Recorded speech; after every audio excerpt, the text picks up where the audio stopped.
Выбери дом в тихом пригороде. Выбери зеленый газон перед крыльцом. Выбери хорошую школу для детей. Выбери неброскую, но дорогую одежду. Выбери отпуск 2 раза в год на островах. Выбери электрический Вольво на парковке. Выбери благотворительность и правильные ценности.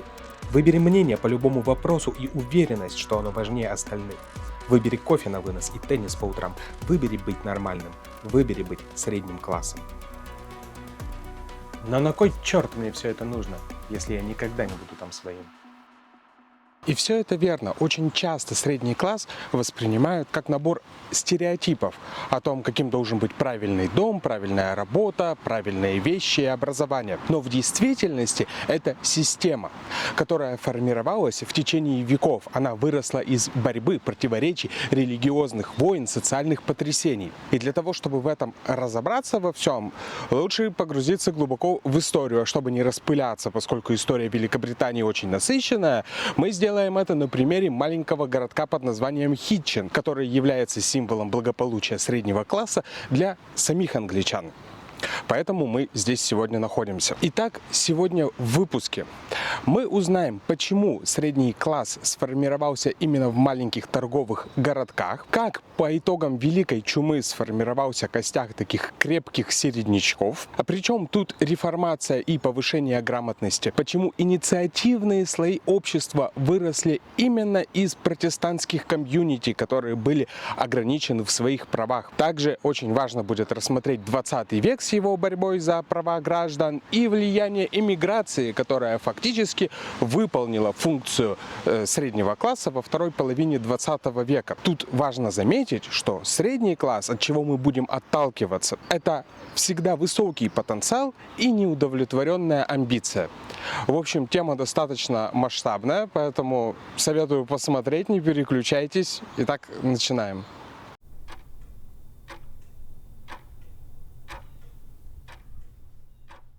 В общем-то, Хитчин как городок не случайно появился. Тут, что называется, звезды сошлись. Прежде всего, потому что он был очень удачно расположен на пересечении торговых путей. Первый — это Инклиентский путь, так называемый, который шел с юго-запада Англии на северо-восток. И второй — Северный Лондонский путь, который соединял, соответственно, Лондон, а тогда еще Лондиниум, с севером страны. Кстати говоря, впоследствии, когда они построили железную дорогу, ветку Great Northern Railway, она фактически дублирует вот этот вот северный путь, поэтому все в рамках традиций сохраняется. С другой стороны, прекрасные климатические условия. Вокруг Хитчина очень плодородные земли. Здесь можно выращивать хлеб и солод, причем с избытком. И, соответственно, не только самому прокормиться, но еще и что-нибудь продать. Также здесь протекала река под названием Хиз. Сегодня этот бушующий поток на речку мало похож, но справедливости ради надо сказать, что они все-таки осушили огромное количество болот в округе за последние 2 века, поэтому, в общем-то, и река стала меньше. После ухода римлян, естественно, этот регион, как и все в Англии, приходит в упадок, потому что раннее средневековье для Англии — это действительно очень мрачный период. Но как только ситуация хоть немного стабилизируется, начинает вновь развиваться и сам Хитчин. И, насколько нам известно, уже в 8 веке, в 792 году, король Мерси Оффа открывает монастырь. Это делает Хитчин достаточно крупным административным и религиозным центром. Соответственно, происходит постоянный культурный обмен за счет торговли, плюс производится в большом количестве хлеб, да, еще и паломничество осуществляется. Так что все вместе это делает Хитчин заметным. Таким образом, все необходимое для того, чтобы развиваться в будущем, у городка на старте есть.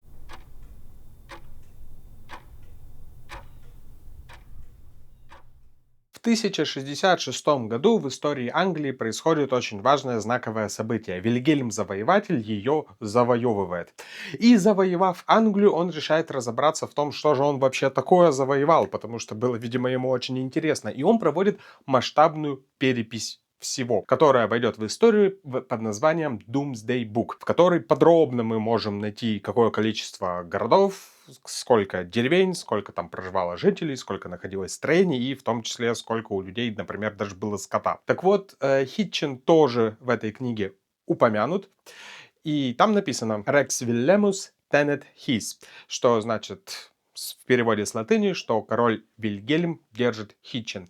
Таким образом, мы выясняем, что король Вильгельм, завоеватель, оставил Хитчин своим владением. По всей видимости, потому что он имел определенную стратегическую важность и также генерировал неплохой доход. С точки зрения управления, Хитчин оказывается на самом деле в положении несколько привилегированном. Позже при короле Вильгельме II Рыжем Хитчину назначается наместник в управлении или шериф из семейства Балиол, и это семейство очень толковых организаторов, которые, понимая важность Хитчина, способствуют развитию здесь торговли. Итак, Хитчин продолжает развиваться как торговый город, но при этом с очень диверсифицированной экономикой. Как я уже говорил, благодаря тому, что вокруг земли достаточно плодородные, здесь производится большое количество пшеницы, которую в избытке, которую можно продавать. Есть большой рынок шерсти, огромное количество овец, которые ее постоянно генерят.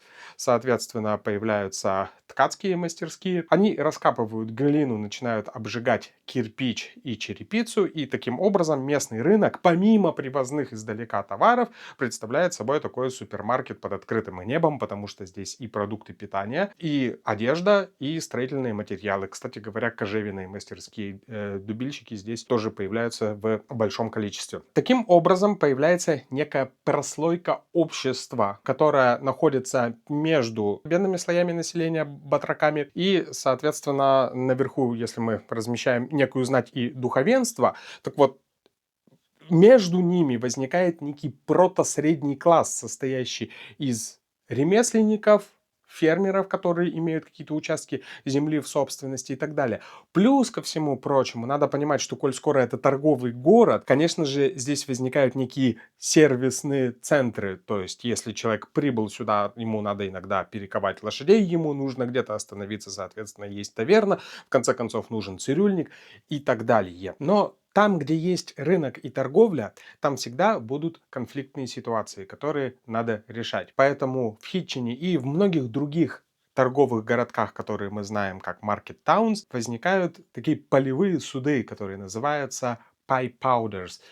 В переводе с французского это суд пыльных ног. Смысл в том, что люди, которые сюда съезжаются, и если между ними вдруг есть разногласия, эти разногласия на месте нужно быстро и, что главное, справедливо решить. В противном случае они завтра разъедутся и, возможно, никогда больше не встретятся. Это очень важная вещь для формирования фундамента, скажем так, права, которое осуществляется не из-под палки, а потому что в этом есть некоторый практически далеко идущий смысл.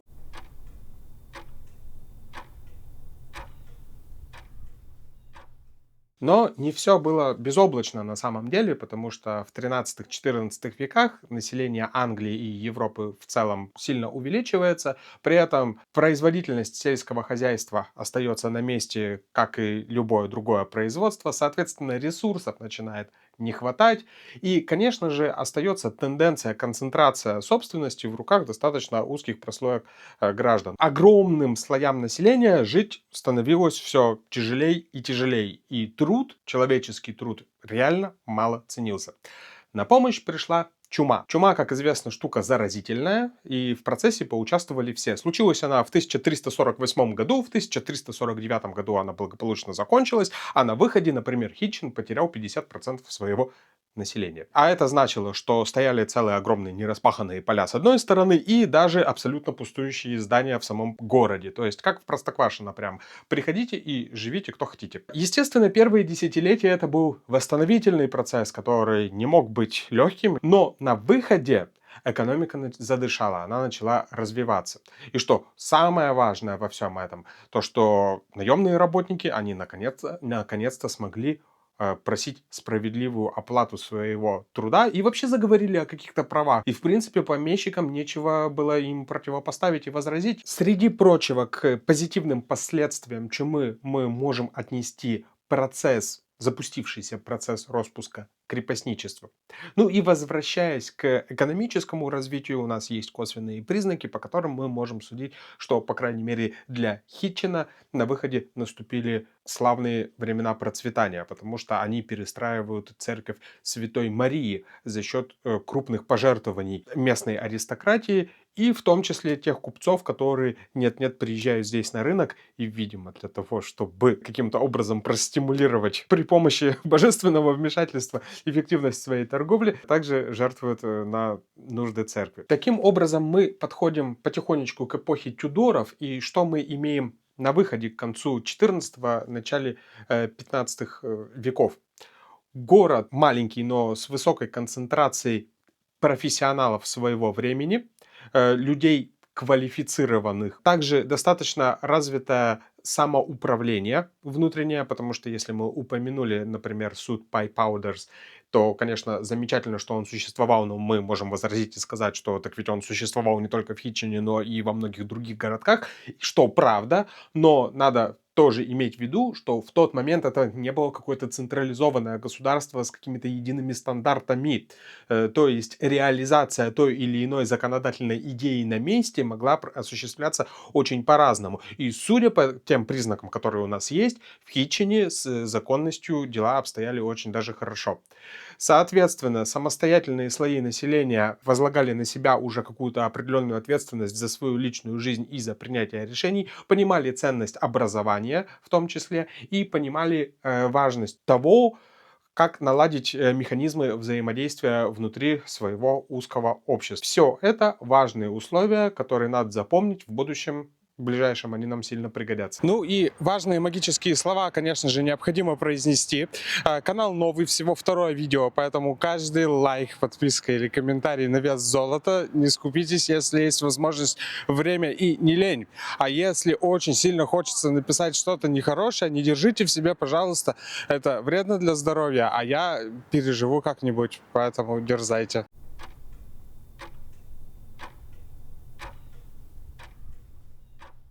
16 век в истории Англии богатый на события. Нам он особенно интересен в рамках нашей сегодняшней темы.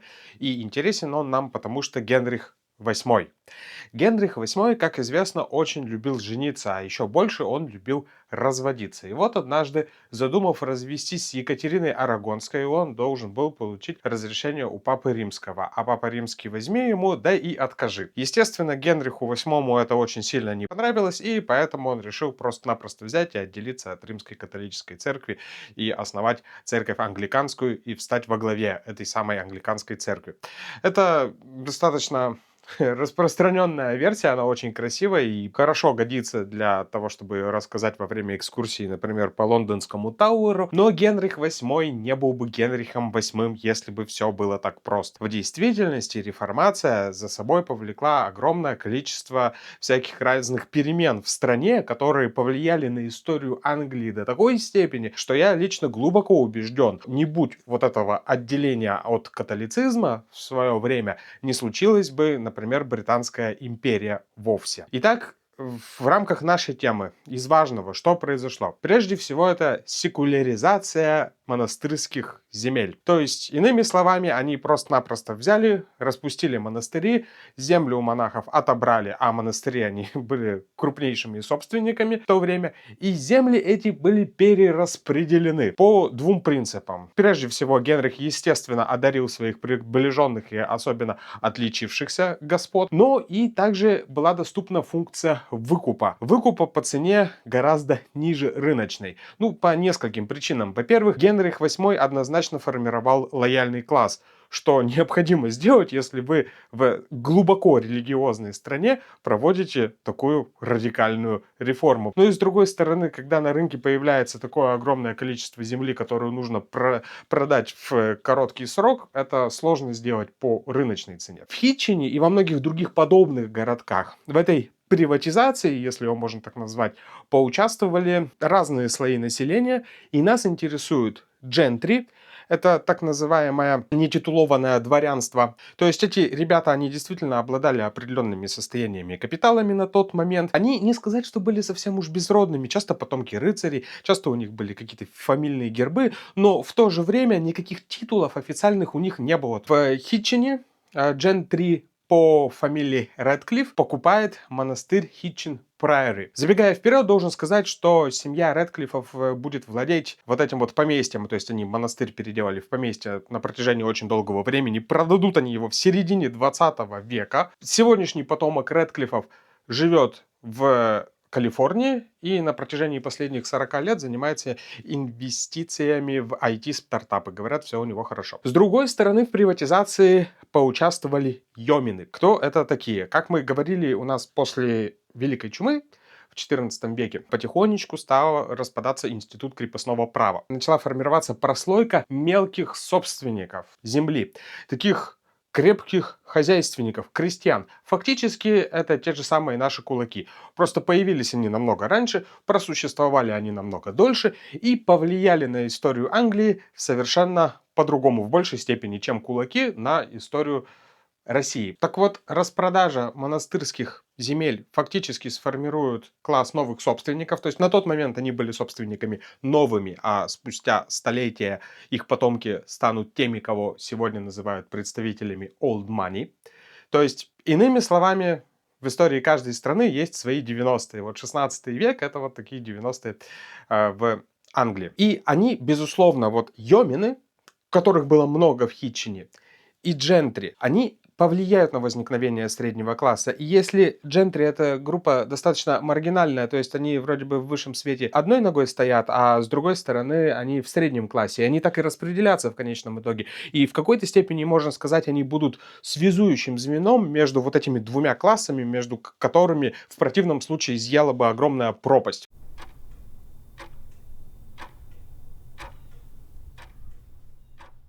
Второй момент, который нас интересует в этой истории. Перевод Библии на английский язык. Был такой персонаж, звали его Уильям Тиндейл.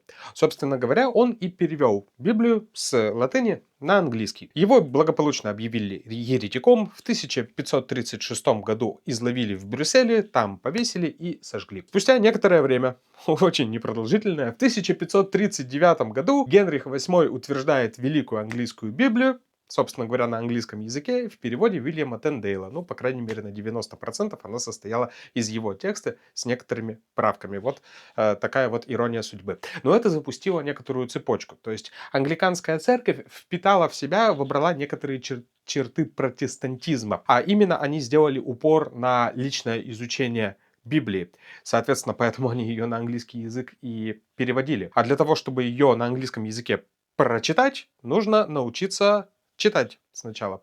И поэтому возникает такая мода на грамотность. Открываются частные школы. Например, в поместье, теперь уже поместье Хитчин Прайори, господин Рэдклифф открывает воскресную школу, где дети на безвозмездной основе получают возможность для того, чтобы изучать и латынь, и читать по-английски. И народ начинает прозревать. Если раньше люди страдали от незнания, то теперь они начинают страдать от более изощренных пыток, а именно от знания. И это запускает некоторый мыслительный процесс. Власти очень быстро очухались и в 1543 году ограничили изучение Библии для широких масс населения, сказав, что «О, нет, нет, нет, давайте это все-таки оставим для дворянства и для священнослужителей». Но, тем не менее, процесс был запущен. То есть нельзя быть как бы чуть-чуть беременной. Если вы народу что-то дали подержать, а потом отобрали, у людей возникает очень много вопросов. Они начинают подозревать что-то неладно. Они все равно тайком начинают что-то читать, что-то изучать, что-то по-своему трактовать. И поэтому с этого момента, то есть закладывается такая мина замедленного действия. В следующей главе мы об этом будем подробно говорить.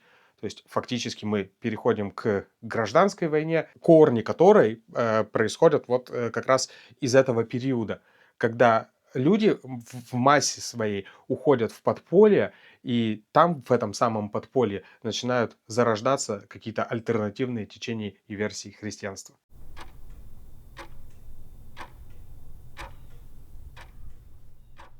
17 век, и в Англии гражданская война.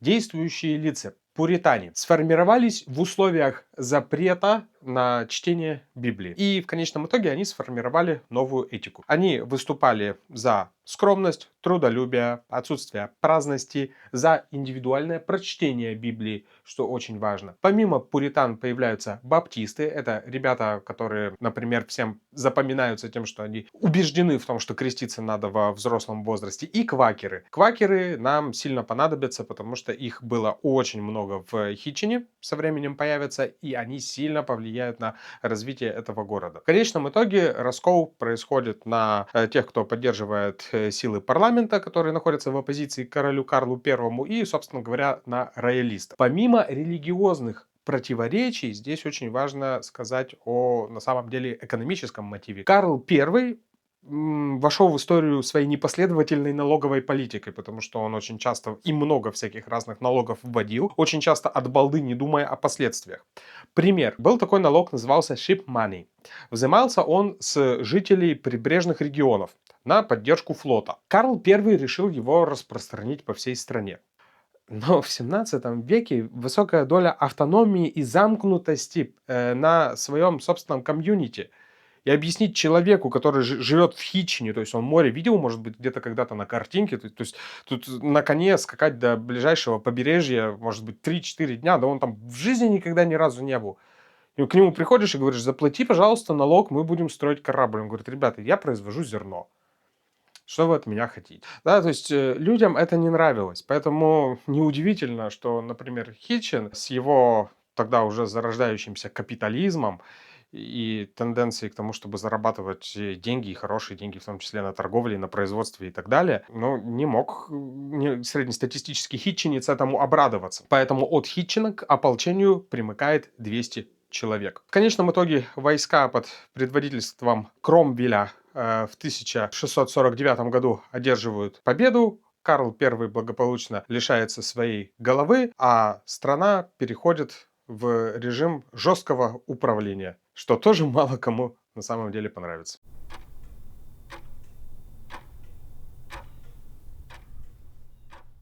Диктатура Кромвеля была обречена на провал. Прежде всего, люди, которые поучаствовали на стороне парламента в гражданской войне, они, конечно же, хотели ограничить власть короля. В этом, собственно говоря, была идея. А что они получили в итоге? Они получили диктатора, чья власть ничем не ограничена, то есть он фактически выполняет роль короля, но при этом король-то он был помазанником Божьим, а это, между прочим, по тем временам что-то дозначило, а Кромвель, его власть держалась исключительно на штыках. Да, он пользовался огромным авторитетом в армии. При этом он ввел достаточно странные правила, которые мало кому могли понравиться. Он запретил Рождество, дальше через запятую пабы, пьянство, театры. Сами понимаете, это уже повод для того, чтобы насторожиться. Поэтому, как только Кромвель умер, а к власти пришел по наследству его сын, очень быстро была впоследствии реформирована монархия, поскольку сын Кромвеля таким авторитетом не являлся и власть в руках своих удержать не мог. К власти приходит Карл II. Но и Карл II надежд не оправдал. Во-первых, он был скрытым католиком, что уже нехорошо. С другой стороны,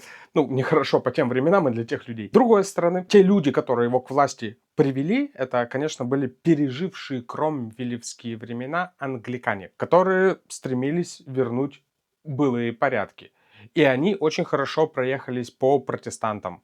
И неважно, по всем. Пуритане, баптисты, квакеры, всем досталось. Соответственно, в Хитчине для этих групп верующих наступают очень мрачные, тяжелые времена. Фактически они уходят в подполье. Периодически, когда их отлавливают, могут, естественно, лишить свободы. Иногда в каких-то определенных случаях даже жизни. И, то есть, вот этот вот бардак, да, то есть, когда с одной стороны лютует англиканская церковь, остальные в положении вне закона, а король вообще католик.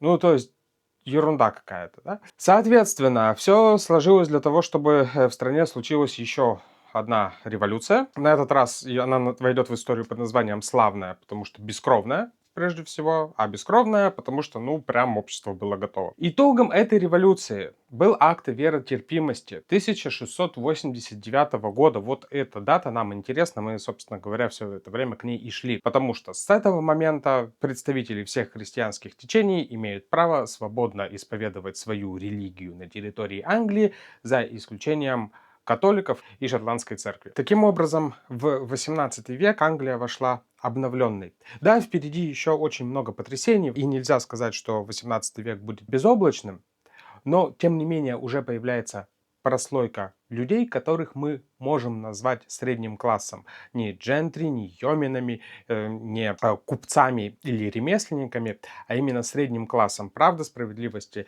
ради, тогда их называли middle sorts, то есть средние люди. И на примере Хитчина с какими трудностями эти широкие достаточно прослойки населения сталкивались. Давайте разберем.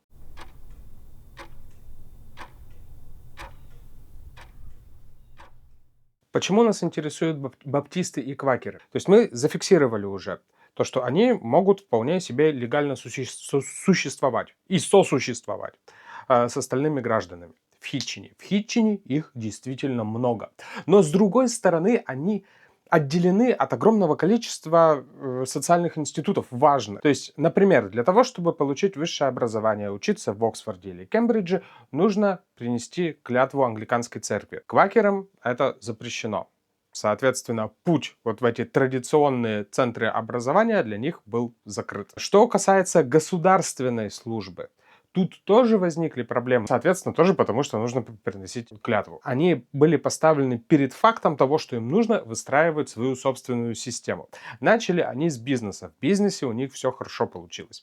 Потому что в самой по себе их вере и в том укладе жизни, которого они придерживались, он предполагал трудолюбие, скромность, честность и так далее. То есть вот это составляющие на самом деле успеха в бизнесе во все времена. Даже не обязательно сидеть в пабликах про бизнес и искать там какой-то рецепт. Надо просто трудиться, быть порядочным человеком и действительно увлекаться своим делом. Так вот, начинают они с традиционных для Хитчина бизнесов. Сельское хозяйство, пивоварение, кожевенное производство, также сбор лаванды, например. Параллельно у них формируется своя собственная финансовая система. Как это произошло? Опять же, поскольку они от определенных институтов отрезаны, они создавали некие кассы взаимопомощи, пытались всем своим комьюнити как-то скинуться для того, чтобы инвестировать во что-то. Со временем появляются банки, например, Hitchin Bank, который принадлежал квакерам. Пройдет какое-то время, и к концу 19 века около 29 квакерских банков по всей стране сольются в единый консорциум, который получит название Barclays Bank. И этот банк, он очень знаменитый в Англии. И если ты здесь живешь или идешь, гуляешь по любой хай-стрит, ты, конечно же, его увидишь. Или ты, возможно, являешься его клиентом. Вот у меня в руках магическим образом появилась вот эта коробка с кашей квакер. Бренд американский, вообще квакерам никогда она не принадлежала, эта каша. Но подумайте, люди, которые решили этот бренд создать, они заложили в него определенный месседж, определенный посыл. То есть вот ты эту кашу покупаешь, и каша, которая сделана таким вот добрым, искренним человеком на совесть. Вот, ну, согласись, это, наверное, то, что мы от каши ждем. Чтобы было, наверное, понятнее, приведу пример. Вот у нас был Советский Союз. Во времена Советского Союза трава однозначно была зеленее. Женщины не хотели носить сумки Биркин. И ничего этого не стало. Все пропало, кроме гостовской тушенки. Гостовская тушенка. Вот что сохранилось в мире, где ценности больше ничего не значат. Кушай, мужик, гостовскую тушенку. Последняя настоящая. Так что вот это то же самое. Сейчас это уже меньше считывается, но смысл, я думаю, понятен. Одновременно с этим квакеры создают свою собственную систему образования. То есть в 18 веке вы прямо как персонаж игры можете выбрать два сценария. Вы можете пойти в какую-нибудь англиканскую грамматическую школу традиционную, закончить ее и после получить возможность поучиться в Оксфорде и Кембридже, обзавестись там определенными знакомствами, научитесь себя правильно держать и подавать в обществе и в конечном итоге построите прекрасную карьеру. Или пойти учиться в школу к квакерам. Естественно, они в школы инвестировали, и надо сказать, что это еще одна ключевая их черта, потому что в их вере была заложена идея филантропии, то есть обязательно нужно создавать нечто и давать возможность окружающим тебя людям тоже развиваться, в том числе через образование, потому что вот это твое право ключевое взять и самостоятельно Библию прочитать, то есть все начинается с Библии, но развивается дальше. И поэтому квакерские школы, они становятся гораздо более практическими. И в квакерской школе человек получал возможность научиться читать, писать по-английски, а не выучить там какой-то греческий или латынь. И даже основам ведения бизнеса и бухгалтерии. Вот ничего себе, как замечательно по тем временам. То есть настоящая революция. И поэтому школа в Англии и в понимании среднего класса, и не только, имеет такое большое значение, потому что это не просто выбор между здесь, значит, хорошо дают математику, а там плохо дают математику. Это буквально выбор жизненного сценария. Как ты дальше вообще, то есть за какого персонажа ты в конечном итоге играешь?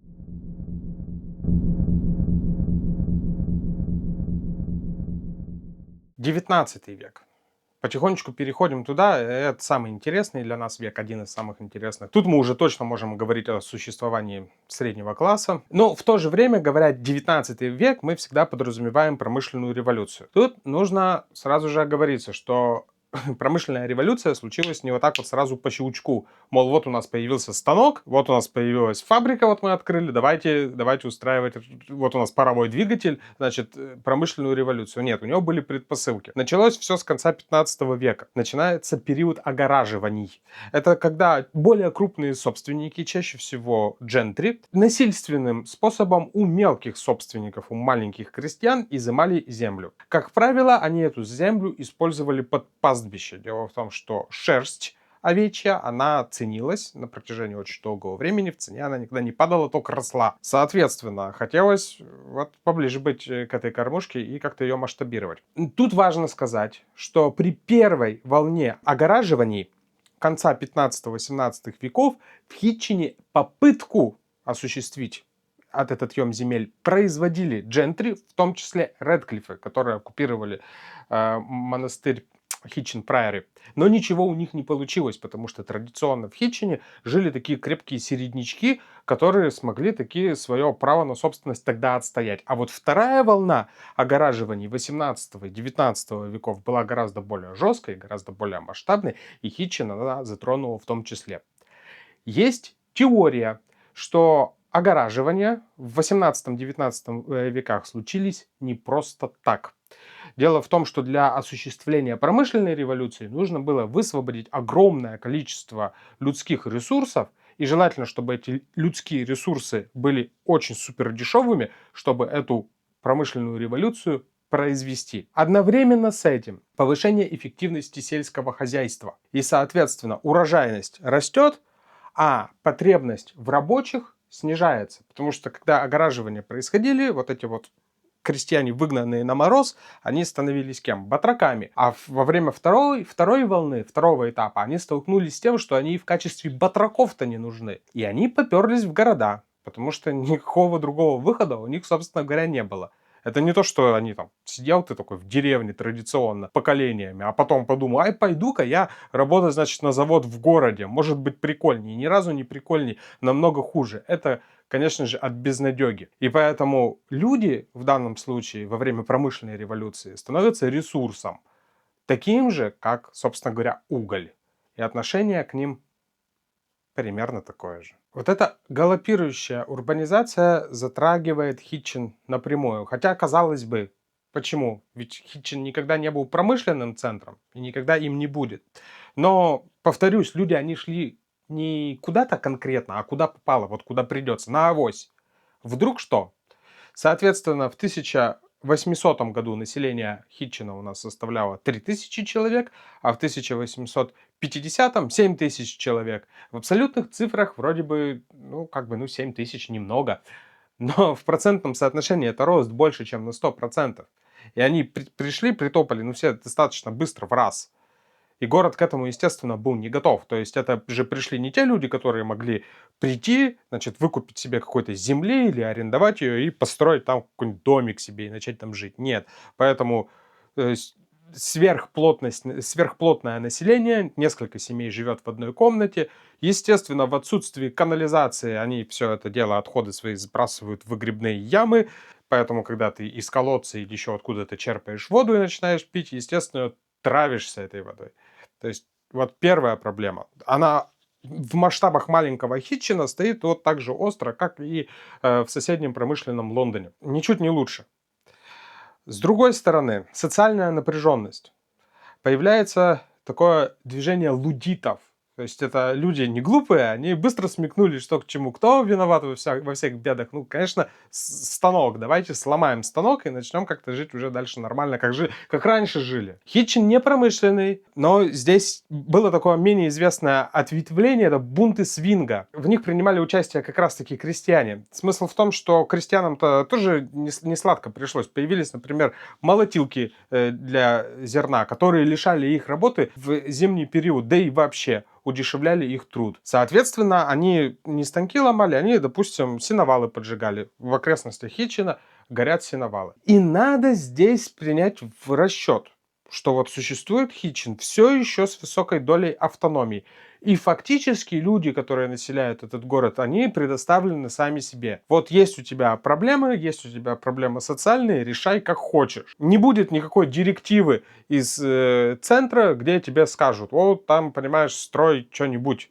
Госпиталь строй, канализацию строй, как-то проблему решай, вот тебе на это деньги, вот тебе, понимаешь, чиновник, который все это проконтролирует. Ни хрена. Вот ищи выход как хочешь. Решать свалившуюся с неба проблему средний класс, представители среднего класса начинают с образования. Школы многие открывались и до этого, но здесь они пытаются прийти к какому-то более системному подходу. Известный адвокат, политик, филантроп господин Уилшер, который принадлежал к англиканской церкви, но при этом был либералом, представителем вигов и находился в прекрасных отношениях с квакерами, финансирует открытие школы в 1810 году, которая начинает работать по системе квакера Ланкастера. Суть этой системы заключается в том, что в таких школах старшие ученики учат младших учеников под надзором учителя. На самом деле система классная, то есть нельзя полностью на нее опираться, но с другой стороны нет способа лучше что-то запомнить, чем, собственно говоря, попытаться объяснить. Школа работает для 200 мальчиков, но чуть позже они создают еще и 100 мест для девочек. Это первая ступень. Вторая ступень. В 1870 году в Англии вводится акт об образовании, который позволяет таким маленьким городкам, как Хитчин, вводить свои school boards, то есть школьные советы, которым даются определенные полномочия. То есть было принято решение, что школы мы должны как-то основывать. И поэтому, согласно этому закону, с одной стороны, часть финансирования Хитчин действительно мог получить от центра. Также городу давали полномочия вводить свои внутренние локальные налоги на финансирование школы. Ну и, естественно, привлекать крупных жертвователей, а также взимать деньги за обучение самих учеников, с тех родителей, которые, собственно говоря, могут себе позволить своих детей платить. Но при этом степень автономии, она все-таки мы не говорим сейчас о государственном стандарте. Степень автономии была очень большой. Они, соответственно, могли разрабатывать сами свою систему образования, что, в общем-то, в Хитчине начинает очень быстро реализовываться благодаря сложившимся здесь традициям и небезразличным гражданам. Потому что если бы граждане были инертные, то они, в принципе, этот закон на тот момент могли спокойно проигнорировать. В Хитчине появляются таким образом сразу две школы. Hitchin Boys School, которая была построена на базе школы для мальчиков, существовавшей еще с 17 века, только реорганизована, и Hitchin Girls School. Вот в случае с Hitchin Girls School она была профинансирована семейством Сибоум, это квакеры, достаточно влиятельные. И они в том числе участвуют в разработке программы для этой школы. И поэтому в женской школе Хитчина, в школе для девочек, они начинают проходить, соответственно, английский, арифметику и даже иногда учат второй иностранный язык, чаще всего французский. И это положит основу для того, чтобы в будущем возникло движение суфражисток и для того, чтобы женщины заговорили о своих правах.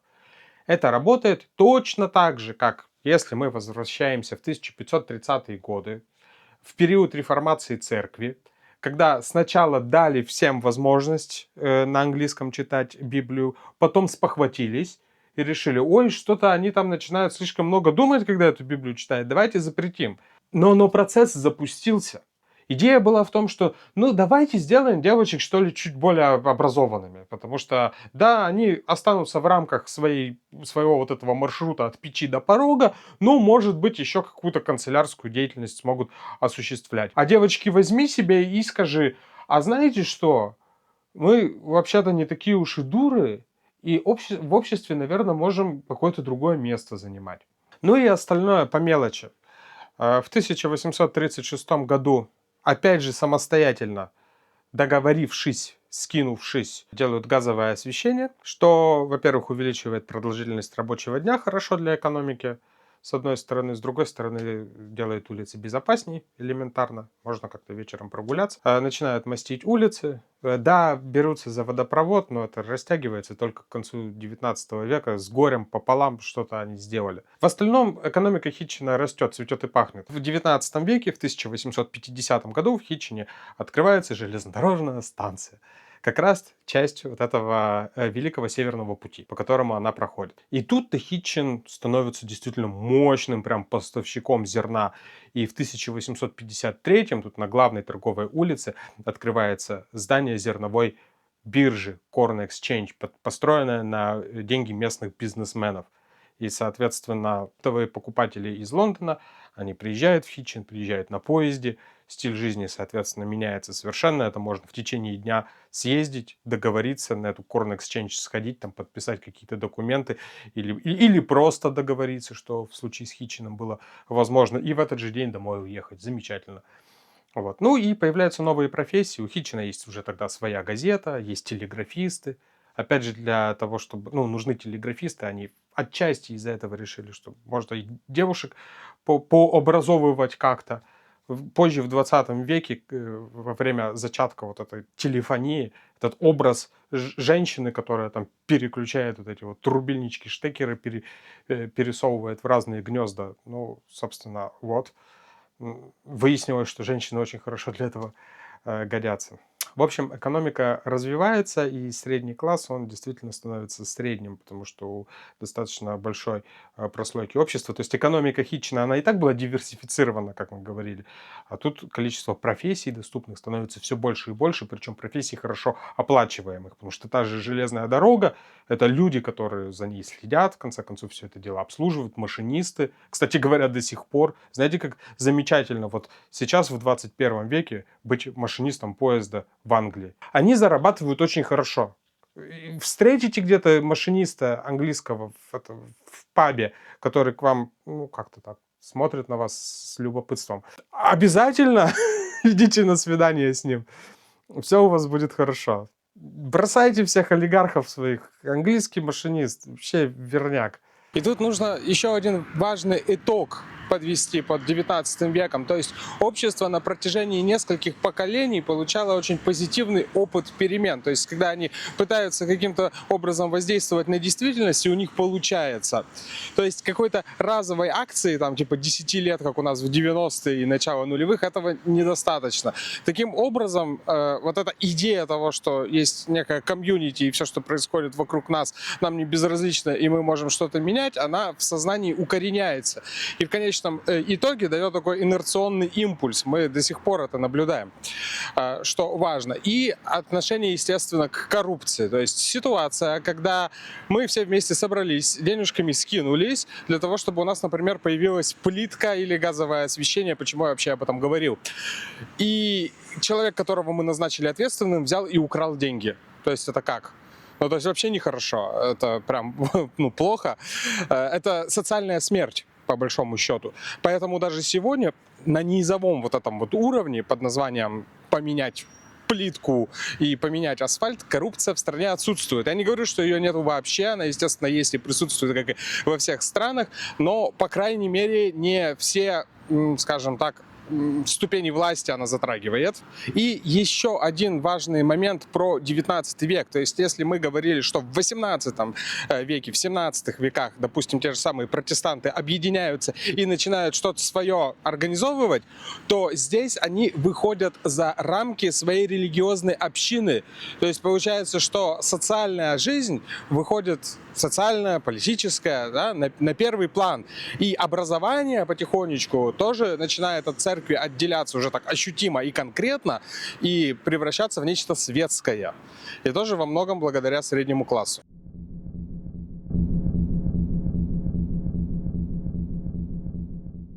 XX век, как известно, начинается с выстрела в Сараево и, соответственно, с Первой мировой войны. Для нас это событие имеет очень большое значение.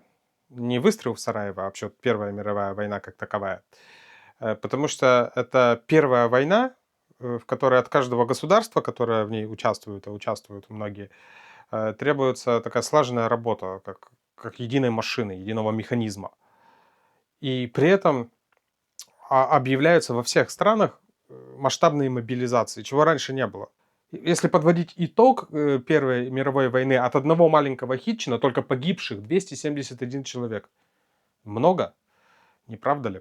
Поначалу призыва нет. 14-15 год, волна патриотизма, мы все в едином порыве, значит, идем служить в армию, потому что за короля, за отечество, очень сильно нам это все надо. Ну, так обычно преподносит пропаганда. При этом, естественно, находились те, кому это не очень сильно хотелось бы вообще-то служить, но они сталкивались с мощным социальным давлением. К 1916 году объявляют призыв. Сначала призыв тоже ограниченный, например, замужних не берут. Но потом решают брать уже всех. Всех подряд, потому что, видимо, кто был незамужним, они очень быстро женились. И поэтому, если вот вы встречаетесь с молодым человеком и можете пожаловаться, вот я встречаюсь, там, понимаешь, с ним уже 3 года мы с ним встречаемся, он жениться не хочет, детей не хочет. А что ты сделала для того, чтобы организовать полномасштабный межконтинентальный конфликт? Ничего. Ну так вот. Но с чем сталкиваются общества? Что оказывается, у нас в стране есть люди, которых ты хоть с точки зрения социального давления мотивируй, хоть с точки зрения, понимаешь, каких-то мер взыскания, они все равно не идут по убеждениям.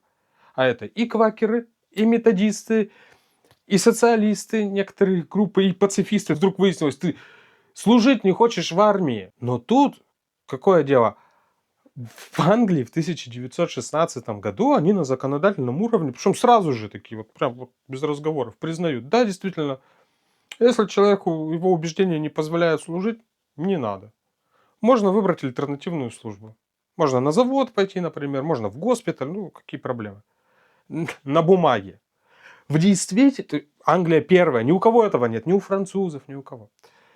В действительности в Англии организуются самые жестокие тюрьмы для отказников. А люди в комиссиях призывных, которые принимают решения о том, может ли человек проходить альтернативную службу или нет, это, как правило, чаще всего ветераны, прошедшие через боевые действия, у них в голове вот эта вот идея, что я, знаете, я по убеждениям служить не пойду, не хочу, для них это все, это как в лучшем случае как белый шум. Они не способны воспринять эту информацию. Не то, чтобы тебе поверить.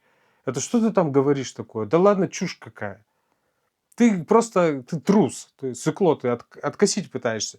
Давай-ка я тебя, значит, либо ты на фронт, либо вот туда, в тюрьму. А там с очень большой долей вероятности умрешь. В Хитчине, если прогуляться к дому квакеров, там у них прямо отдельная табличка есть с этим, где описано данное событие, где они указывают, какое количество людей оказались в заключении, какое количество людей погибло.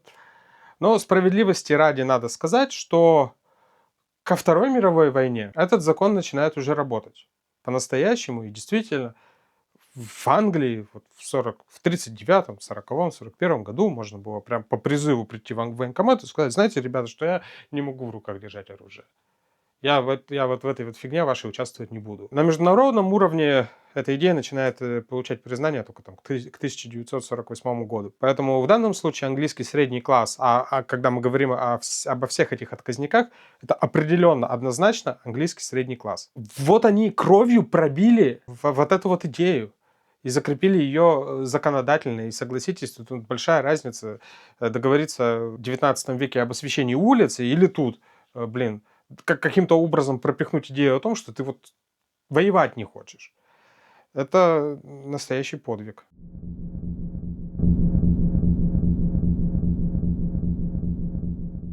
И тут на самом деле, наверное, не стоит больше рассказывать о каких-то этапах формирования среднего класса. Мы так, хоть и галопом по Европам, с одной стороны, но с другой стороны подсветили какие-то основные моменты, и я думаю, что все понятно.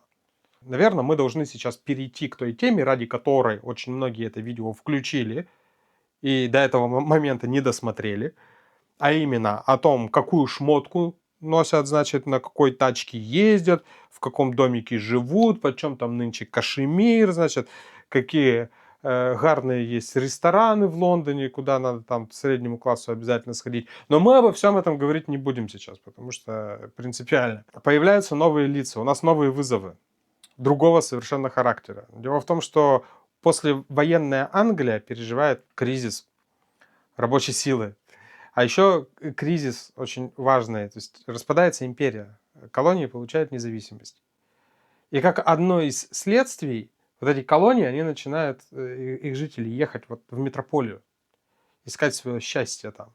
Та же самая Индия, индийская колония, она, отделившись сначала, получается, два государства, да, Индия, Пакистан, в дальнейшем 70-е годы в ходе войны за независимость Бангладеш появляется еще одно государство, Бангладеш. Вот они все едут в Англию. Собственно, в Хитчин приезжает большое сикхское комьюнити. Сикхи — это, кстати говоря, очень малочисленная группа населения в Индии, но вот мы в русской традиции, когда индусы себя представляем по советским еще книжкам, мы на самом деле представляем сикха вот в этом тюрбане. Это сикхи. Они живут там в основном на границе с Пакистаном, и у них с Пакистаном там большие проблемы, разногласия. Сикхи, пакистанцы, бангладешцы. Помимо этого, значительная волна иммиграции из стран Карибского бассейна, в частности, например, привезли много людей с Ямайки для того, чтобы они конкретно водили автобусы. Ну, потом подумали, сжалились, ну, надо им подружек привезти, привезли им, значит, женщин, которые в конечном итоге работали прачками, где-то в индустрии ухода и так далее, на грязных работах.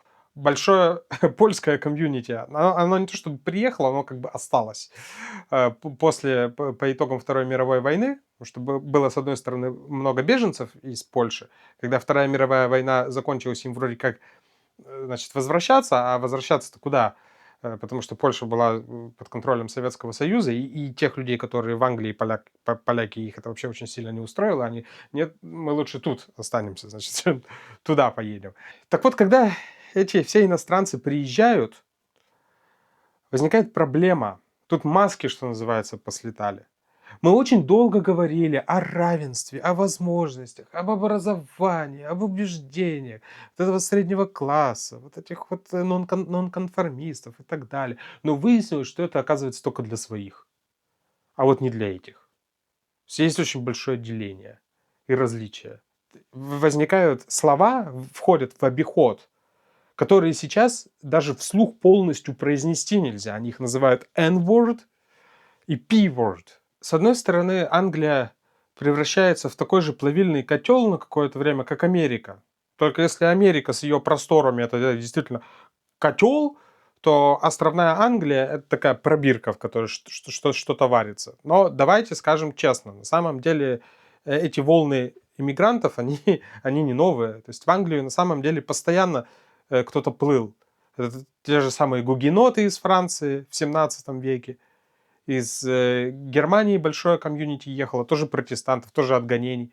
Опять-таки, по результатам закона 1689 года они получали возможность в Англию приехать и как-то тут более-менее спокойно жить, безопасно. И мы говорили постоянно на примере Хитчина, постоянно на примере квакеров, но если мы вот это вот масштабируем, а я призываю вас на это именно так смотреть, что вот пример определенного комьюнити, но распространяется идея и общий смысл на большое количество различных групп. И они тоже формируют вот этот средний класс, они участвуют в этом процессе в большой степени.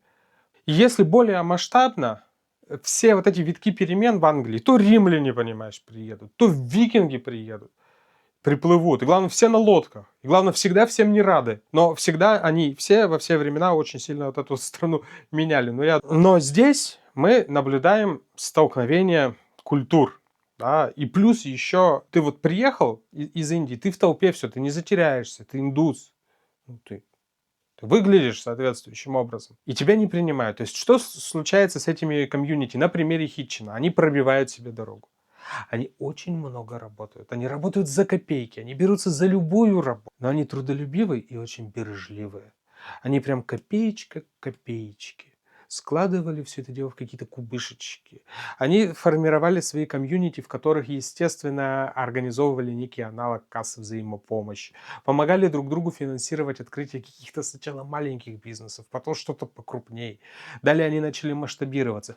И они серьезно вложились в образование своих детей. И поэтому уже к концу 20 века, когда стало подрастать второе поколение этих иммигрантов, они заявили о себе.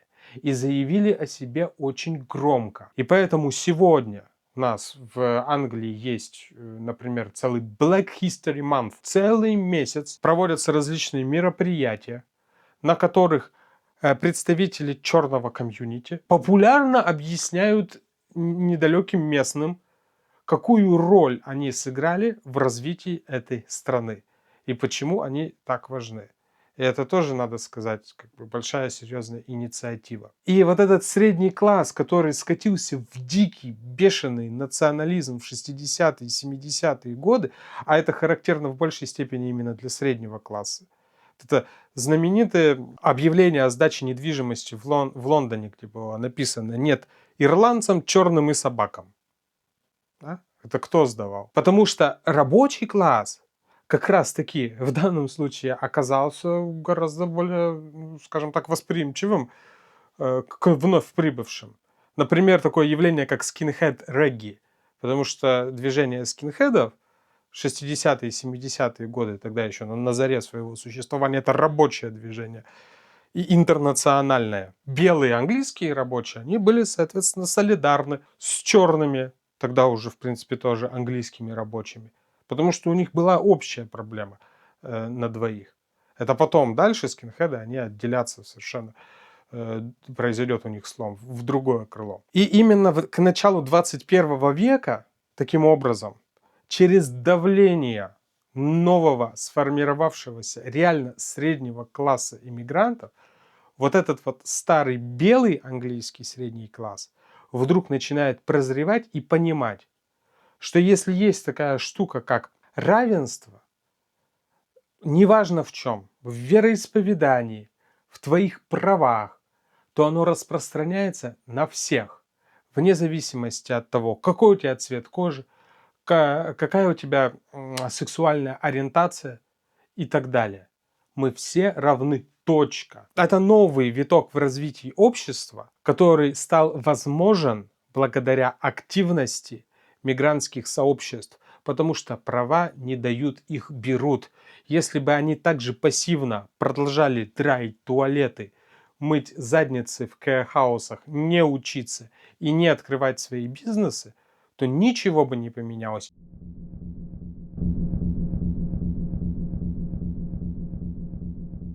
Хитчен сегодня — это маленький городок на 35 тысяч человек, у которого есть две точки притяжения. Это Hitchin Boys School и Hitchin Girls School. Многочисленные семьи из Лондона переезжают сюда для того, чтобы дать своим детям хорошее образование, для того, чтобы они находились в экологически чистом и безопасном месте. Все прекрасно у них.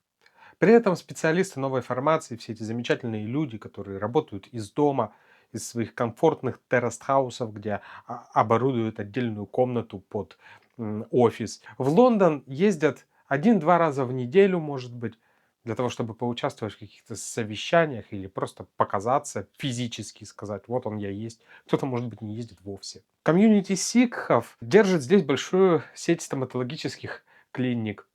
Выходцы из Бангладеша владеют ресторанами и take-away. Турки тоже рестораны и тоже take-away. Появляется новый комьюнити из Гонконга.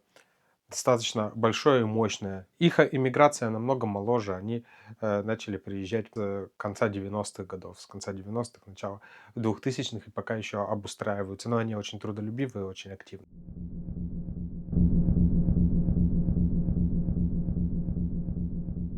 Подводя итог всего вышесказанного, средний класс, он очень большой в Англии.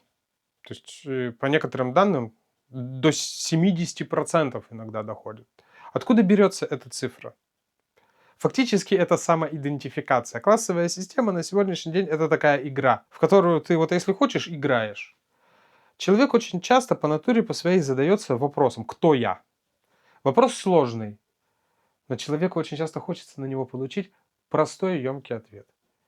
И если ты англичанин, тут родился, живешь, это так приятно иногда ответить себе на этот вопрос. Я средний класс. А что еще сказать? Высший класс. Ну, что смеяться? Туда дорога закрыта. Быть представителем рабочего класса как-то не хочется. Он дискредитирован. Ну, они какие-то грязные, там что-то. Хотя в действительности представители рабочего класса сегодня могут зарабатывать в некоторых случаях и побольше, чем представители так называемого среднего. Поэтому если отбросить внешние проявления и сконцентрироваться на функции среднего класса, она представляет для нас наибольшую ценность. Итак, upper class. Их задача сохранить статус-кво. Они не хотят никуда двигаться, у них все в порядке. Им не интересны на самом деле никакие изменения. А если интересно, то просто ради удовлетворения каких-то своих амбиций. Что касается рабочего класса, до недавнего времени сейчас это уже так, наверное, не работает. Рабочие профессии неплохо оплачиваются в Великобритании. Исторически эти люди, их задача была просто свести концы с концами. Когда-то добыть себе кусочек хлеба, чтобы скушать, впоследствии раздобыть достаточное количество денег к концу месяца, чтобы заплатить за ипотеку. А именно средний класс – это люди, которые обладали определенными ресурсами с одной стороны, образованием с другой стороны и неудовлетворенной амбицией с третьей, для того, чтобы придавать импульс этому государству и какие-то тут, значит, инициировать изменения масштабные, которые касаются именно устройства общества и взаимодействия внутри этого самого общества. Последний раз эту функцию выполнили дети иммигрантов 60-х, 70-х годов. Сегодня мы видим новую волну иммиграции. И не так давно я в личной беседе услышал от одного сикха, у которого папа в 60-е годы сюда приехал. Этот папа сотни раз, наверное, дрался в школах Хитчина за то, чтобы отстоять вообще свое право быть, а его сын сказал: слушай, я что-то смотрю, вот эти новости, вот они едут, вот эти плывут на лодках. Вот, да, у нас тут своих как бы проблем достаточно. Мы, видите, как это быстро все забывается. Кто ты, что ты, откуда ты, зачем ты, через что прошел ты, через что прошло твое комьюнити, как вы отвоевали свое место под солнцем. Самое интересное, что как бы постоянно все меняется местами. А вот это прозревшая белая комьюнити, вот этот белый средний класс, он наоборот. Поэтому вот кто те люди, которые в судах Лондона тысячами выносят приговоры о выдаче значит, статусов беженцев? Кто они? Представители какого они класса? Среднего они класса представители. Белый средний класс. Потому что это их традиционная работа вообще. Быть судьями, адвокатами, юристами, бла-бла-бла. Но одно можно сказать точно. Что система отделения людей на классы, она уже стала немножко устаревшей. Она вот уже как будто в этом обществе не работает, потому что общество, оно очень сильно сегментировано на меньшинство. Оно как бы его вот общество, его как бы не собрать. Оно, черт пойми, из кого вообще состоит. Огромное количество людей, которые увлекаются чем-то все своим, молятся все как-то по-своему или не молятся, и тоже по-своему. При этом идентифицируют себя совершенно по-разному.